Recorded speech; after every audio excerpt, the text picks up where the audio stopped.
History does more than recount events. It tells the stories of the people behind them, their victories, their defeats, their betrayals, and their passions. Every era creates its own heroes, but some heroes transcend their time.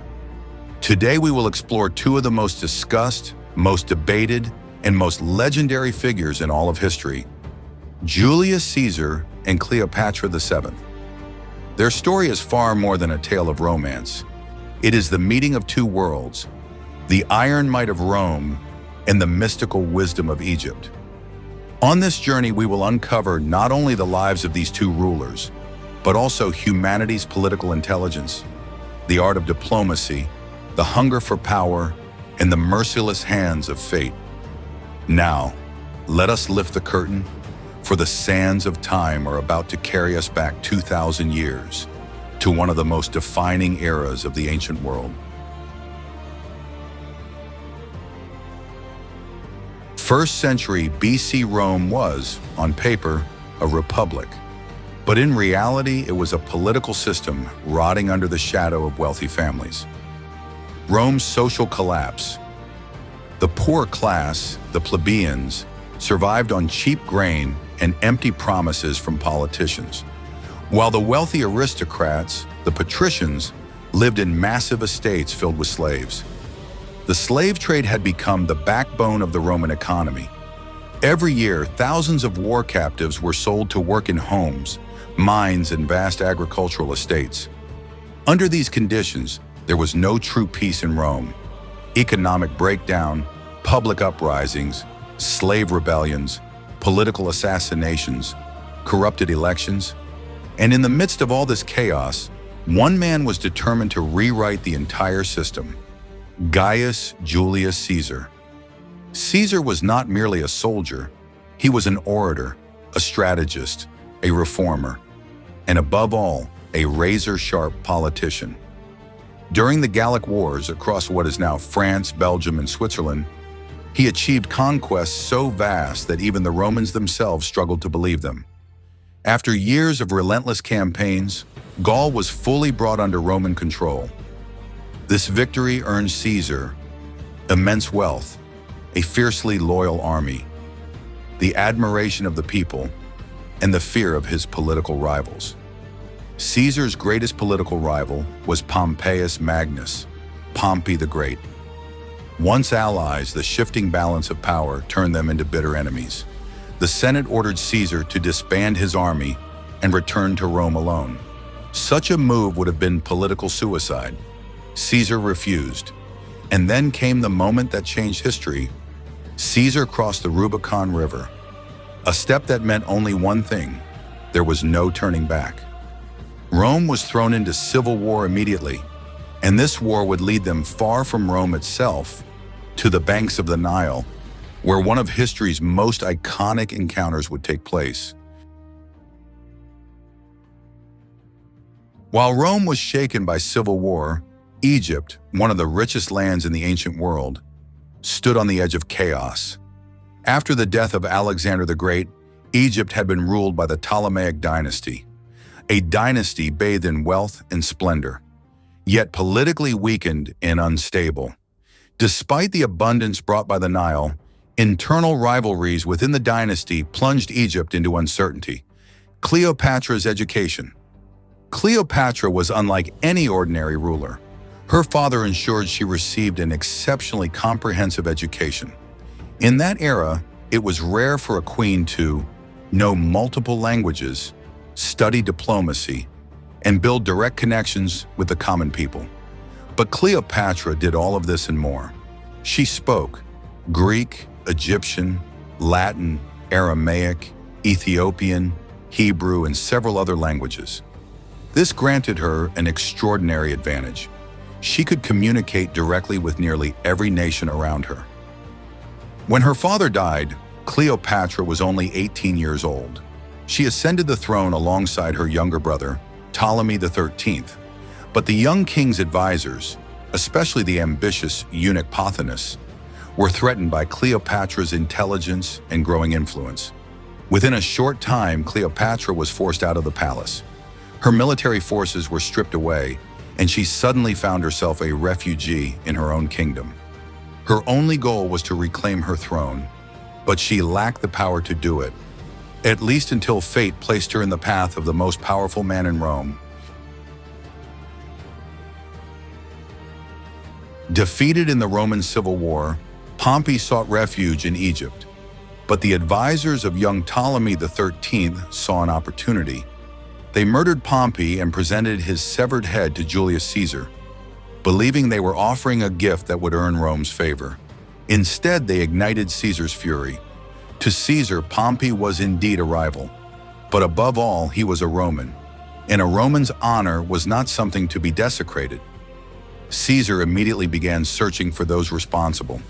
At the same time, he decided to intervene in Egypt's dynastic conflict. Rome would not rest until order was restored and until its interests were secured. Thus, Pompey's tragic death drew Caesar into the political chaos that rippled across the banks of the Nile. But Cleopatra was still nowhere to be seen. She remained in exile, waiting, watching, planning.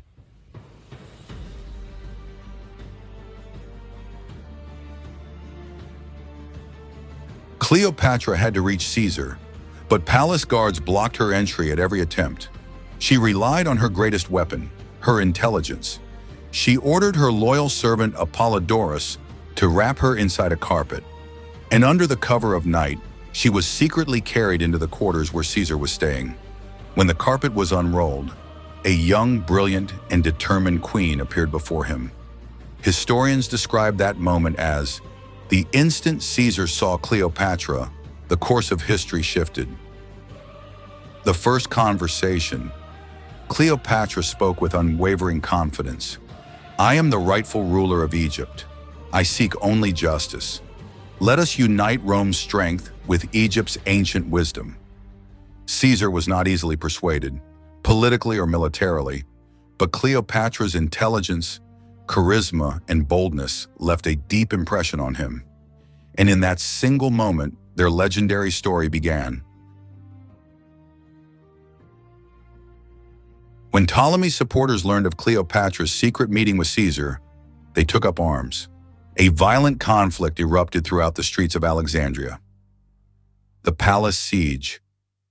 Caesar soon found himself trapped within part of the royal palace. Cleopatra, from within the palace interior, communicated through her loyal supporters, supplying weapons, provisions, and fighters whenever possible. The Roman forces were heavily outnumbered, but what they lacked in numbers, they more than made up for with discipline, training, and superior military engineering. The tragedy of the Library of Alexandria. During the fierce clashes near the harbor, Roman ships were set on fire. The flames, carried by the strong coastal winds, spread toward the city. In the chaos, the flames reached sections of the Great Library of Alexandria, the oldest and greatest repository of knowledge the world had ever known. Countless scrolls, scientific works, literary masterpieces, and centuries of accumulated wisdom were lost. This tragedy became one of the greatest cultural losses in human history. The victory. After months of brutal fighting, Caesar's troops finally gained the upper hand. Ptolemy XIII attempted to flee the battlefield, but drowned in the waters of the Nile during his escape.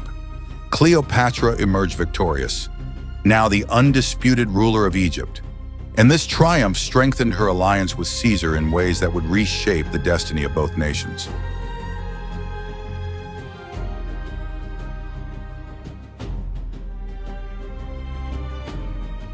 The battle was over, and now two rulers began forging a partnership unlike anything the ancient world had ever witnessed.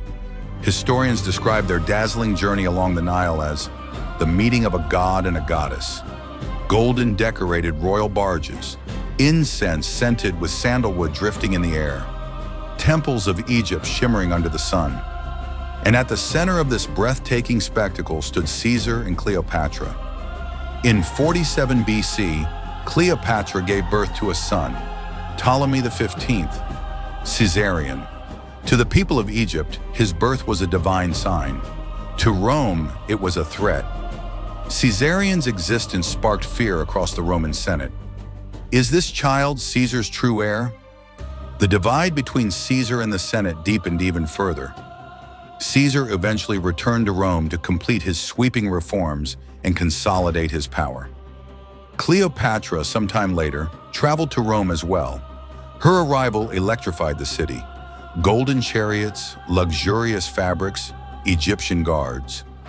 The streets of Rome had never seen such splendor. Some gazed upon her with admiration, others with resentment, but everyone knew exactly who she was. The queen of the man who was king in everything but name. And this perception became the spark that would ignite the plot against Caesar's life. March 15th, 44 BC, the day that sealed Rome's fate. Caesar entered the Senate chamber. Within moments, he collapsed under the blades of the very men he trusted most. He was stabbed 44 times. To whom he spoke, his final words remains a matter of debate. But one truth is certain: his death marked the end of an era. When Cleopatra received the news, chaos erupted across Rome. And from that moment forward, nothing would ever be the same again.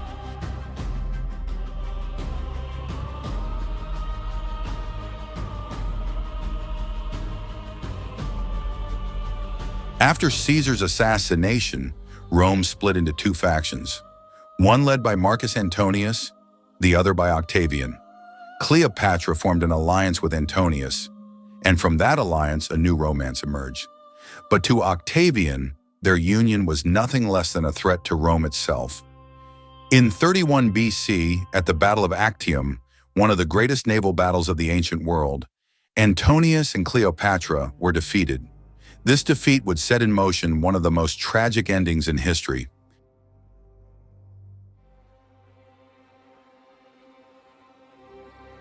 Cleopatra returned to Egypt. Octavian planned to parade her through Rome as a captive queen, a living trophy of his victory. But Cleopatra refused such humiliation. She had lived as a queen, and she intended to die as one. According to legend, she had a venomous asp brought to her chamber and ended her own life. With her death, Egypt became a province of the Roman Empire. But the story of Cleopatra and Caesar, their power, their passion, their tragedy, has lived on for over 2,300 years. They were not merely lovers, they were the symbols of an era. And as one of history's most immortal pairs, their legacy remains engraved in the heart of humanity.